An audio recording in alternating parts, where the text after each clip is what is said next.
If one of Africa's poorest countries suddenly began reshaping global diplomacy, would the world take notice? Well, it's happening right now, and the world is paying attention. Under the leadership of Captain Ibrahim Traoré, Burkina Faso is breaking out of the mold that's long defined it: poverty, instability, and dependency. Today, this small West African country is rejecting the old playbook of foreign aid, unequal partnerships, and paternalistic interference. Instead, it is boldly aligning itself with fellow nations across Africa, Asia, and Latin America, building alliances rooted in mutual respect, sovereignty, and shared progress. This isn't charity. It's a revolution in diplomacy, and it's shaking the very foundations of global power. From margins to momentum for decades, Burkina Faso was sidelined in global conversations. Aid came, but it came with strings. Decisions were often made in foreign capitals, and the country's sovereignty was routinely compromised by external actors, especially former colonial powers. But things are changing fast. Traoré's Burkina Faso is not begging at the doors of the West. It's standing tall, forging its own path, and engaging with countries that respect its independence. This new wave of diplomacy isn't passive, it's proactive. It says, we're not just recipients of help, we are equal players in the global arena. A diplomatic revolution rooted in the South. The engine behind this transformation is South-South cooperation, a growing movement where countries in the global South, from Africa to Asia to Latin America, are forming direct partnerships with one another. To its core, South-South cooperation is about collaboration between equals. No coercion, no hidden conditions, and no top-down dictates. Instead, it's built on shared experiences, on common struggles against colonialism, economic marginalization, and global neglect. Burkina Faso is embracing this model with confidence. And by doing so, it is rejecting the outdated North-South dynamic, where wealthy Western countries dispense aid while shaping the political and economic choices of their so-called partners. The spirit of Sankara reborn. To understand today's diplomatic boldness, we must revisit Burkina Faso's revolutionary past. In the 1980s, Thomas Sankara became a beacon of African pride and anti-imperialist leadership. He spoke of dignity, sovereignty, and Pan-African unity, and backed his words with action. Captain Ibrahim Traoré is now seen by many as carrying that torch forward. He has revived the spirit of self-reliance, rejecting foreign military bases and demanding true independence in Burkina Faso's internal and external affairs. His government isn't just reacting to threats, it's redefining the terms of engagement.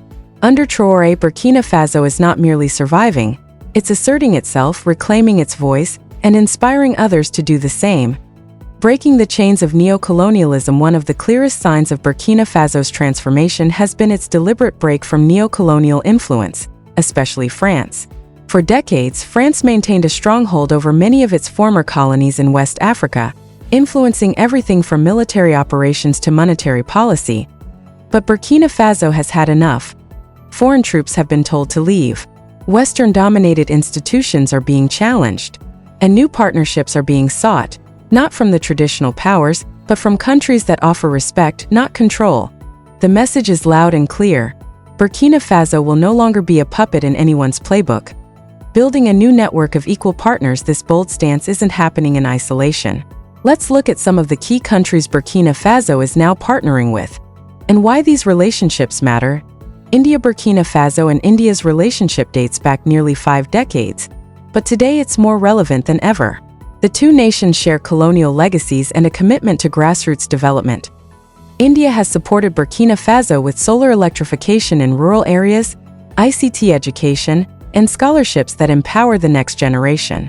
But more importantly, these efforts are built on mutual respect, not donor dependency.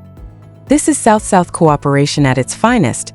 Two nations, continents apart, united in their pursuit of progress without patronage. Turkey. In just over a decade, Turkey has become a major player in Burkina Faso's development. From infrastructure projects to defense training, Ankara is engaging not as a patron, but as a partner. When Western countries refused to provide defense support due to restrictions, Turkey stepped in. This isn't about influence. It's about solidarity and practical assistance based on shared interests. Turkey and Burkina Faso are proving that respectful cooperation can achieve far more than conditional aid. Cuba. The connection between Burkina Faso and Cuba is deeply ideological, rooted in shared values of anti-imperialism and socialist solidarity. During Sankara's time, Cuba sent doctors and trained medical personnel.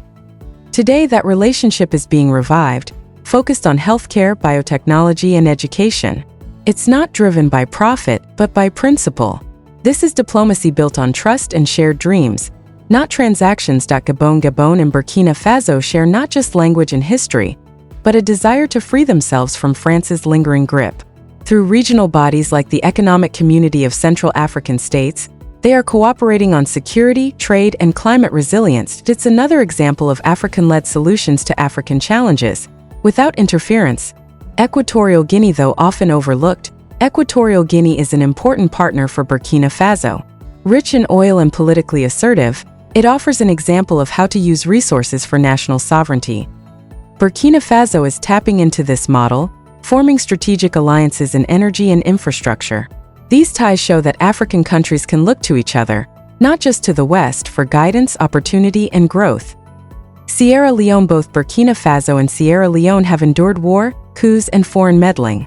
But now they are building a relationship based on resilience and recovery. Their partnership focuses on agriculture, peace-building, and post-conflict reconstruction. Sierra Leone offers valuable lessons in rebuilding social trust, an area where Burkina Faso is working hard amid ongoing insurgency threats. Together, they are proving that African countries can support each other through shared knowledge and solidarity. Bangladesh. Perhaps one of the most symbolic partnerships is with Bangladesh, a country that has transformed itself through local innovation, women's empowerment, and poverty reduction. Burkina Faso is now drawing inspiration from Bangladesh's successes, particularly in microfinance, social development, and climate adaptation. This alliance exemplifies the future of the Global South: collaborative, innovative, and independent. The emerging new Global South. Burkina Faso's diplomatic awakening is part of something bigger, a global realignment that's turning away from the traditional world order. Across Africa, Asia, and Latin America, countries are realizing that they don't need to follow the rules set by Washington, Paris, or Brussels. They are building networks of solidarity, sharing resources and ideas, and crafting development models that actually work for their people. In this new world, the Global South is not waiting for a seat at the table. It's building its own table. A new voice on the global stage. 8 ambassadors. 1 week. 1 palace. In Ouagadougou, a quiet but symbolic ceremony unfolded that captured this transformation. Representatives from countries across the Global South arrived not to impose, but to participate. They didn't come to lecture Burkina Faso. They came to collaborate. India, Cuba, Bangladesh, Equatorial Guinea, Sierra Leone, Gabon, Turkey, even Luxembourg, a European nation, was present, reflecting the complex and shifting nature of today's geopolitics. Each visit was a gesture of respect for Burkina Faso's new stance in the world. It was more than diplomacy, it was recognition. The future is sovereign under Captain Ibrahim Traoré. Burkina Faso is reclaiming its destiny. No more begging bowls. No more foreign dictation. This is about dignity, identity, and the right to choose one's own path. This movement is bigger than politics. It's a spiritual and cultural reawakening, a call to African nations to rise as equals, not subordinates. Burkina Faso is no longer the silent observer in global affairs. It is now a voice, a strong one, speaking for a new generation of nations that demand fairness, mutual respect, and true independence. And the world is listening. That if you believe in African sovereignty, unity, and the rewriting of global rules, this is your moment. Join the conversation. Share the vision. Because Burkina Faso isn't just changing its future, it's helping reshape the future of global power.